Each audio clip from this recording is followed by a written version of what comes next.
In the silent, hushed atmosphere of a high-rise office overlooking a sprawling metropolis in Europe, a decision hangs in the air like a heavy mist.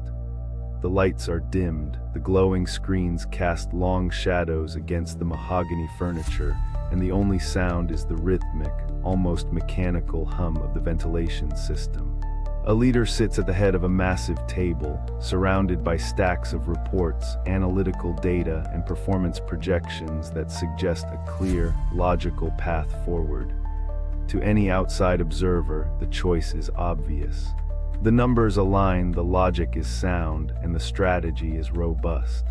Yet beneath the surface of this professional composure, there is a subtle, nagging sensation, a quiet, persistent whisper that refuses to be silenced by the cold weight of statistics.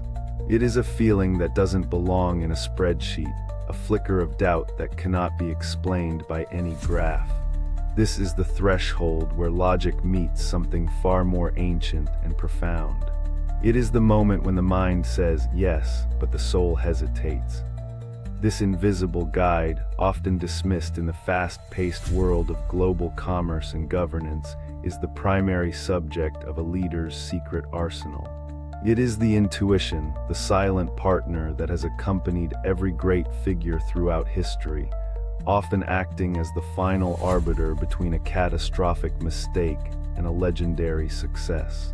As the city lights twinkle in the distance, representing thousands of lives and interests affected by the choices made within these walls, the tension between the seen and the unseen begins to tighten. The atmosphere is charged with a quiet electricity, as if the room itself is waiting for the leader to acknowledge the one piece of evidence that isn't written on paper. This exploration begins not with a loud command or a grand gesture, but with the recognition of a subtle inner vibration, a sense that there is more to the story than what is being presented. It is an invitation to look deeper, to trust the antennas that pick up signals the eyes might miss, and to understand that leading with excellence often requires listening to the one voice that never shouts, yet never lies. The world of modern leadership is a vast, interconnected landscape that stretches across the American continent to the far reaches of the Asian markets, characterized by an overwhelming influx of information. We live in an era where data is considered the ultimate currency, and the ability to process complex algorithms is often prized above all else. In the bustling financial districts of London or the tech hubs in North America, leaders are conditioned to rely on what is measurable, quantifiable, and verifiable. The landscape is one of relentless noise, a constant stream of emails, news cycles, and market fluctuations that demand immediate attention and reaction. However, this dense fog of information often obscures the very foundations upon which true leadership is built. The broader context of any great decision involves not just the facts on the table, but the human elements, the historical undercurrents, and the shifting tides of morale that no computer can fully capture. To lead in such an environment is to navigate a sea where the most dangerous obstacles are frequently submerged beneath the surface of perfect logic. The foundation of a successful leader's journey is the realization that they are not merely administrators of systems, but stewards of human potential and navigators of uncertainty. This temporal and geographical vastness creates a fundamental challenge. How does one remain grounded when the world is in a state of perpetual flux? The answer lies in a hidden internal compass, a mechanism that has been refined by every experience, every conversation, and every failure the leader has ever endured. This context sets the stage for a deeper investigation into the nature of insight itself. It raises the question of whether our modern obsession with external validation has caused us to atrophy the internal muscles of discernment.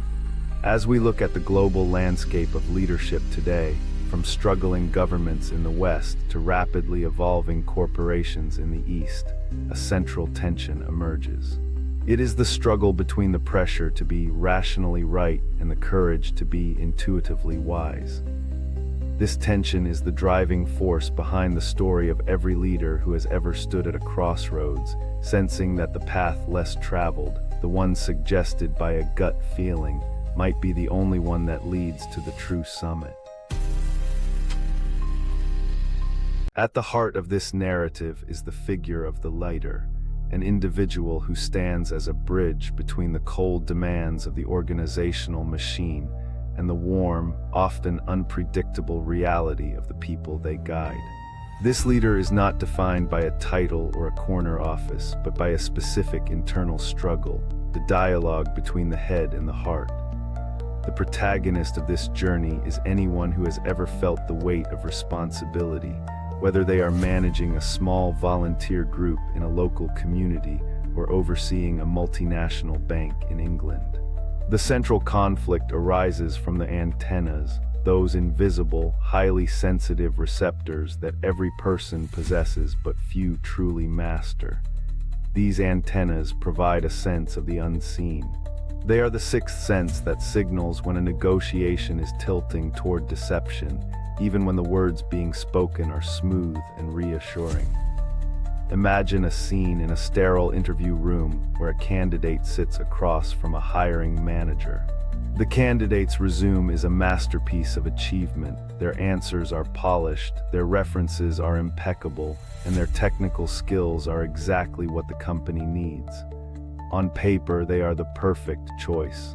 Yet, as the conversation progresses, the leader feels a subtle disconnect, a hollow resonance in the candidate's enthusiasm, a flicker in their eyes that suggests their personality might clash with the existing team culture.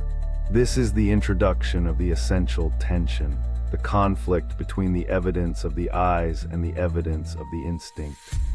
It is a battle between the safety of a defensible, logical choice and the risk of an intuitive rejection. This internal struggle is not a sign of weakness, but a sophisticated tool of discernment. As the leader grapples with these sensations, the narrative begins to move forward, shifting from a theoretical discussion of intuition to a practical, lived experience of how these hunches begin to shape the reality of leadership.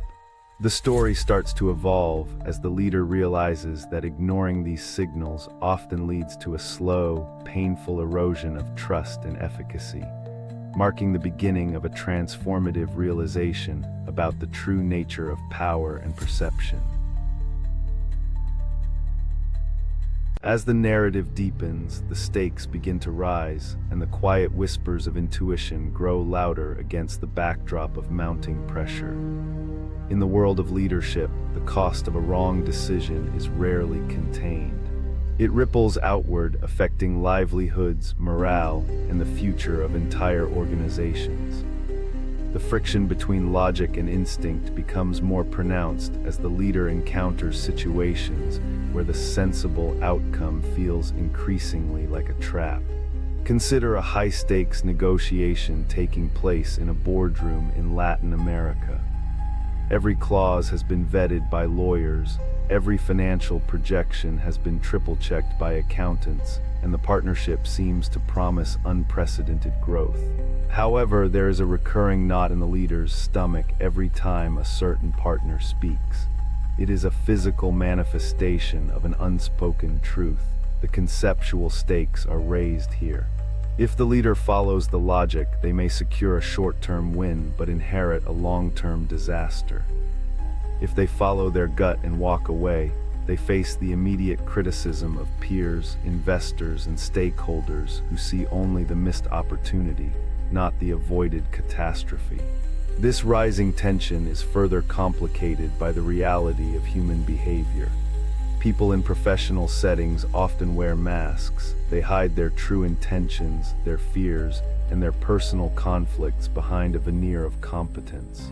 A member of the team might insist they are doing fine, yet their productivity is slipping and their once vibrant presence has dimmed to a shadow. The leader senses the lie, but the logical mind demands proof before intervention. This friction creates a narrative momentum that propels the leader toward a more profound exploration of their own perceptions. The stakes are no longer just about profit and loss. They are about the integrity of the leader's vision and their ability to see through the smoke and mirrors of the corporate world. Every missed signal, every ignored hunch adds a layer of weight to the air, pushing the story toward a point where the leader must decide whether to continue playing by the rules of pure rationality or to embrace the strange and powerful guidance of their own inner voice. The exploration now moves into the deep textures of daily leadership, where the abstract concept of intuition meets the gritty reality of human interaction. In this phase of the journey, we see the leader actively grappling with the noise that often drowns out the inner voice. The narrative paints a picture of a world saturated with opinions, advice, and the constant chime of notifications, all of which serve as barriers to the silence required for true reflection. The leader begins to realize that intuition is not a magical lightning bolt that strikes out of nowhere, but a muscle that requires a specific environment to function. Through a series of reflections, the story explores the concept of the body's wisdom. When faced with a difficult client or a complex organizational shift, the leader notices how their physical state changes. They feel the tension in their shoulders, the unease in their gut, or perhaps a sudden, inexplicable sense of lightness when a certain path is mentioned.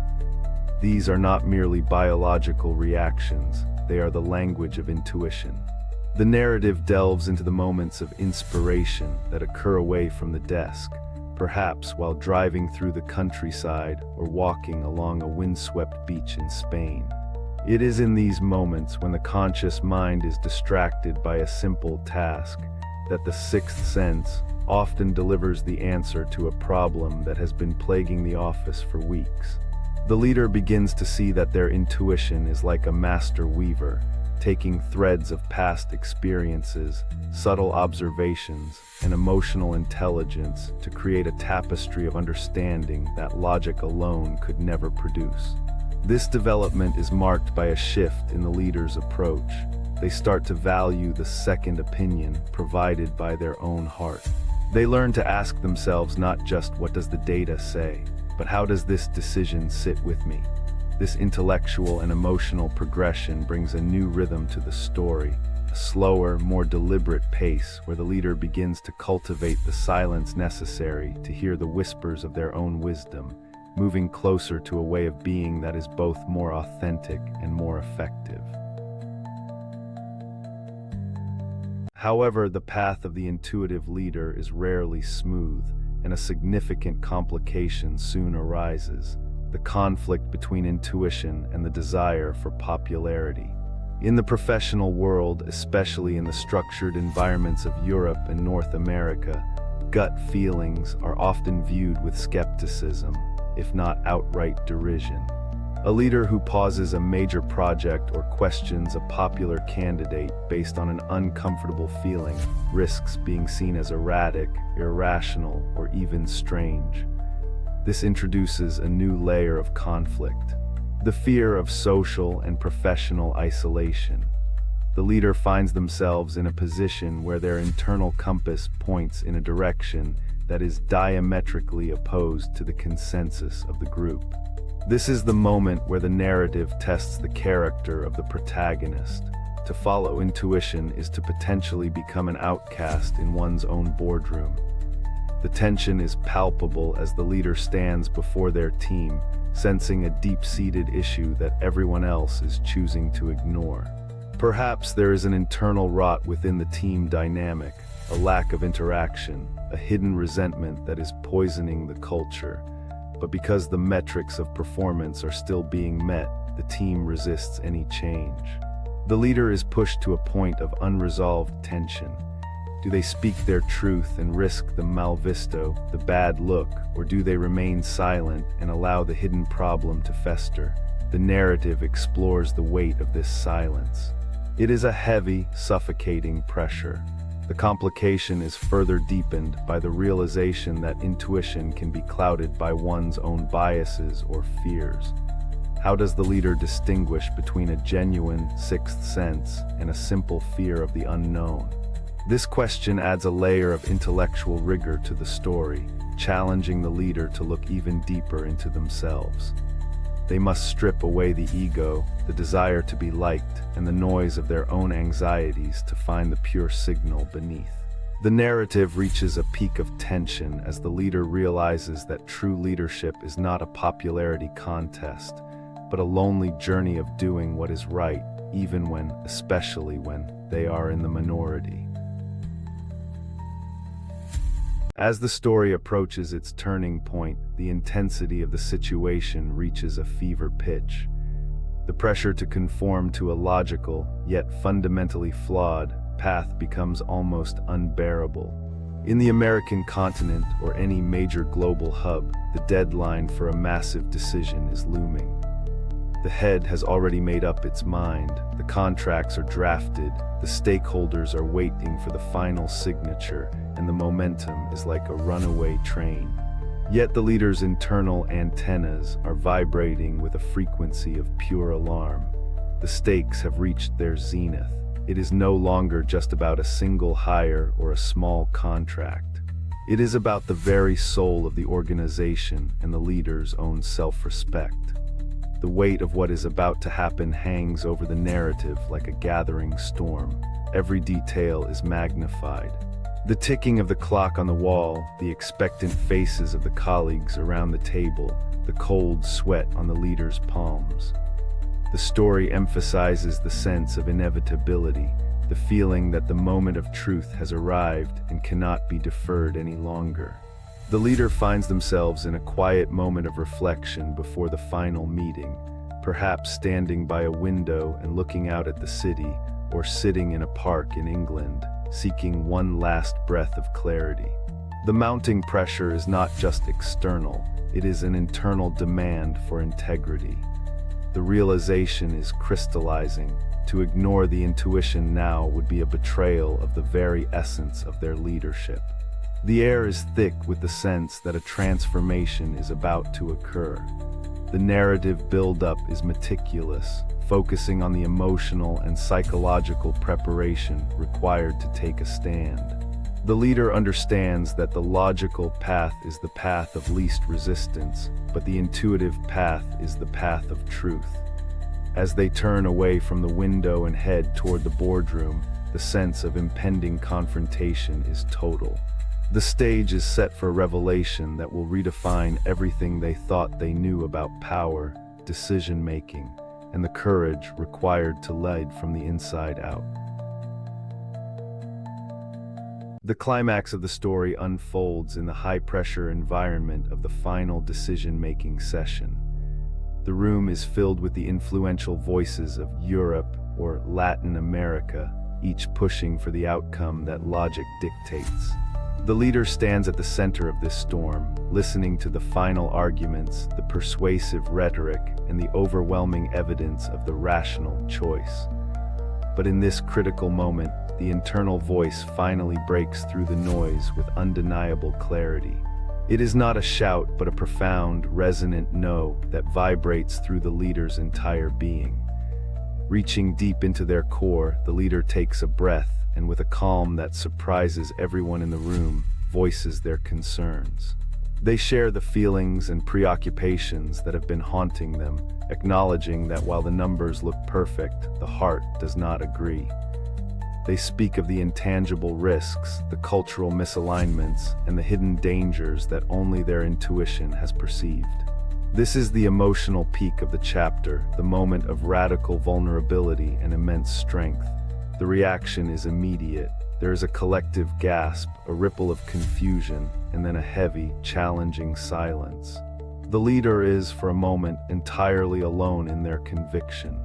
Yet, as they explain the sixth sense that guided them, the atmosphere in the room begins to shift. The intensity of their conviction creates a new kind of gravity. It is a confrontation with the status quo, a collapse of the purely mechanical way of doing business. The revelation is not just about the specific decision at hand, but about the rediscovery of a lost human faculty. The story captures the raw power of this moment, the leader's refusal to be a pawn of logic and their emergence as a sovereign individual. This is the turning point that changes everything. The trajectory of the story shifts from one of doubt and struggle to one of profound transformation. As the meeting adjourns, the leader has not just made a decision, they have redefined their relationship with their own wisdom and with the people they led. The air in the room, once stale with the scent of paper and ego, now feels charged with the electricity of a truth finally spoken. The immediate aftermath of the climax is a period of raw, unsettled energy. As the participants of the meeting disperse, the leader is left in the wake of their own courage. The consequences are immediate and visible. There are hushed conversations in the hallways of the home region, skeptical glances from those who prize data above all else, and a palpable sense of tension within the team. The first wave of reaction is often one of resistance. The leader has disrupted the comfortable flow of business as usual, and the system is attempting to correct itself. Yet, for the leader, there is an incredible sense of relief, a physical unburdening that comes from no longer carrying the weight of a lie. The raw emotional shift is profound. They have faced the fear of being unpopular and strange, and they have survived it. The story captures this quiet moment of space, a pause that allows the gravity of the event to settle into the bones of the organization. The leader returns to their private space, perhaps a quiet garden or a room filled with books, and simply breathes. The silence is no longer something to be filled with noise, but a sanctuary where the intuition can rest and recharge. The situational shift is also beginning to manifest. By stopping a potentially disastrous path, the leader has inadvertently opened the door for new, more authentic possibilities to emerge. The tension that was previously unresolved has now been transformed into a catalyst for change. The aftermath is not about immediate celebration, but about the somber, steady work of managing the fallout and preparing for what comes next. It is a time of observation, of seeing who stays to help build the new path and who falls away. The narrative allows this weight to settle, giving the listener time to reflect on the cost of integrity and the strange, quiet power that comes from standing in one's own truth, even when the world is looking the other way. As the dust continues to settle, the narrative shifts toward the deeper, more lasting consequences of the decision. The initial shock of the intuitive choice begins to give way to a new kind of respect. People within the organization start to notice things they hadn't seen before. The subtle red flags the leader pointed out become more obvious, or the perfect candidate who was rejected reveals their flaws in other contexts. The resolution of the story is found in the long-term transformation of the leader's environment. By trusting their antennas, they have created a culture where honesty and gut feelings are no longer dismissed as weakness, but are integrated as vital data points. The inner shift in the leader is even more significant. They have moved from a state of questioning their own perceptions to a state of profound self-assurance. They have learned that the stomach and the heart are not rivals to the head, but essential collaborators. This transformation is narrated as a quiet, internal victory, a settling of the spirit that radiates outward, influencing every interaction and every future choice. The story explores how the leader begins to cultivate their intuition more intentionally. They seek out silence, they spend time in the forests or on the beaches of the world, and they practice the art of sleeping on it. They realize that a new morning often brings the clarity that the noise of the day obscured.